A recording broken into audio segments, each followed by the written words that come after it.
За та бүхэнд Black Mirror цувралын season 1-ийн 3 дугаар анги болох Entire History of You буюу чиний бүх амьдралын түүх гэдэг ангийг ярьж өгье. Black Mirror цуврал нь дижитал технологийн нийгэмд үзүүлэх нөлөө болон ирээдүйн боломжит үр дагаврыг харуулсан шинжлэх ухааны уран зөгнөлт 17 цуврал юм. Ухаалаг утас, таблет, телевизэр, компьютер зэрэг дэлгэцтэй төхөөрөмжийг унтраахад бид өөрсдийн тосголыг хардаг. Нэр тосгол нь яг л харт аль мэт харагддаг.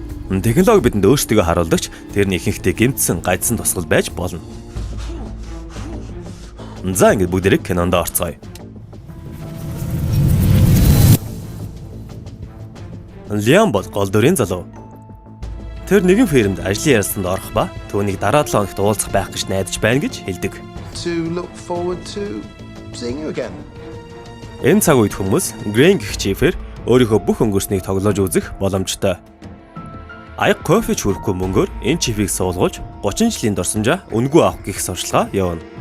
Лиам онгоцны буудлын руу явах замдаа саяны ярилцлагыг дахин тоглож үзнэ.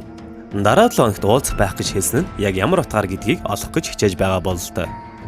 Онгоцны буудлын дээр тэр өөрийнхөө 7 хоногийн дурсамжийг харуулж байж нэвтэрдэг. Зүгээр нэг random security чамаг хаана хинтээ унтсан, юу иж сахилахгүй ч явсыг чинь мэдэж болно гэвд тоо. Лиамын эхнэрийг Фион гэдэг ба тэр найзуудтайгаа өнгөрсөн дурсамжуудаа тоглож хөгжилдөж байдаг. Лиам харин тэдэн дээр ирэхдээ найзынх нэрийг мартсан байсан ч дурсамжаасаа хагаад Люси гэж танимхааран мэдлэнэ. Эхнэр нь харин Йонас гэх залуутай яриа өдөж байхад нь таарад Фион нөхрөө ярьцлах хэр байсан талаар асууна. Найзууд нь бөөнөрөө түүний ярьцлагын талаар дэлгэцээр харах гэсэн боловч Йонас үүнийг Лиам тохгүй байгаа гэдгийг хэлээд болиулна. Мэдээж чиний ажлын ярьцлагыг найзууд чинь үзэх чамд тийм сайхан санагдахгүй л байх. Тэд оройн зоогонд сууж байх үеэр Йонас учиргүй л ярьж эхэлдэг ба хүмүүс ч түүнийг сонсоод инээж байв. Би нэг хүүхний хүлээлгчээд хуучин цагийн халуухай охтуудтайгаа жарж байсан үеэ харж гар ангалах хийдэг энэ тэргээл. Энэ ярианд нь эхнэр нь учиргүй л инээд алдаж байгааг Лиам анзаарна. Харин Хелен гэх найз нь Грэн гэх чипээ авахусныг бүгд мэддэг.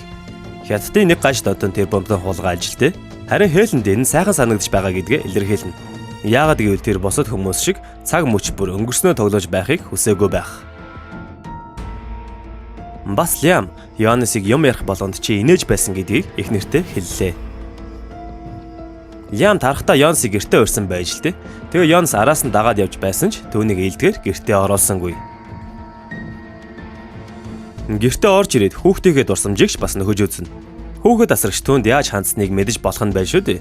Яг уу ийм зүйл байдаг бол олон талаар ашигтай байх боломжтой байгааз. Гэхдээ мэдээж үүнийг дагаад сөрөг талууд байж таарна. Лиам Йонсын талаар шалгаж эхнэр нь түүнтэй өмнө уулздаг байсан. Өмнөх экс нь 7 хоногч биш бүр нэлээд хэдэн сар уулзсан болохыг олж мэднэ. Тэгээд тэд маргалдаж Лиам эхнэртээ би ч гэж хэлээд уурлуулчихдаг. You're a bitch. Дараа нь түүнийг аргацсны дараа тэд бэлгийн ажлаа хийж эхэлнэ. Гэвч энэ зурглал нь зүгээр л тэдний өмнөх сайхан дурсамжаа харж байгаа явдал ба яг бодит байдал дээрээ бол хосоод зүгээр л хөдөлсөн төдий болж таашаал авч байдаг.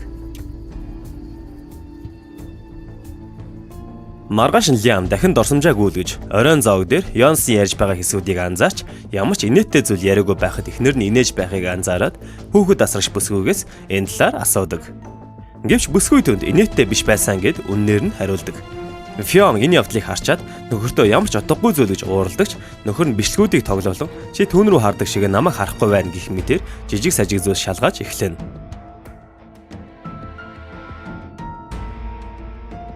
Эхнэр нь Лиам их согтсон байна гэд юм ярихаа болох ба Лиам машинаасан явах гэдэл химэл оюухан түүнийг жолоо барихад тохиромжгүй байна гэд та эрсдэл гарвал ослын даатгал нөхөө олгогдохгүй гэж анхааруулна.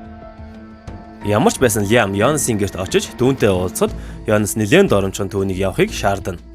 Лиам харин баг зэрэг агсан тавьж түүнтэй ярилцахыг шаарддаг. Тэгээд түүнийг сүрдүүлэн эхнэрийн холбоотой бүх дурсамжийг устгуулдаг. Дараа нь тэр машинтайгаа мод мөргсөн байдалтаас ирээд өнгөрсөн дурсамжуудаа харах болно.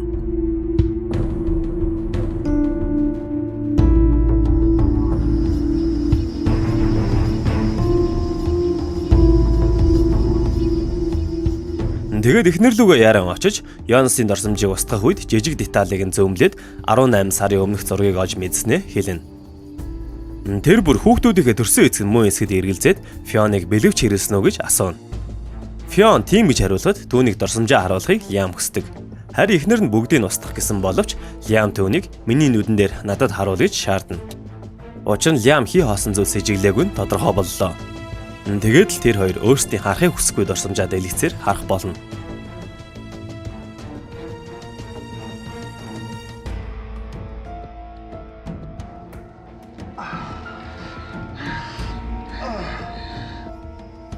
Тэгээд л үзэгдэл солигдоход Лиам эхнэр хүүхдтэйг аз жаргалтай байгаагаар кино маань төгсдөг. За худлаа. Энэ бол Лиамын харж байгаа дурсамж байлаа. Тэрээр гэртээ ганцаархнаа үлдсэн ба эхнэртэйгээ өнгөрүүлсэн жаргалтай мөч бүрээ нүдэндээ харж байдаг. Бодвол хүүхэд нь өөрийнх нь биш гэдгийг мэдээд тэд салсан гэдэг нь тодорхой болж байна. Бид өнгөрсөнтэйгээ зууралдаад байвал ирээдүй гэж үгүй шүү дээ. Дурсамжуудаа бодоод гуниглаад л байвал урагш явах замгүй.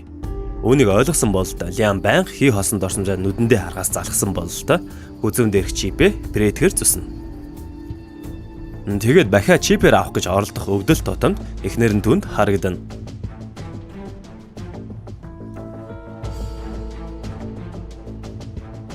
Кино маань ингээд дуусч байна.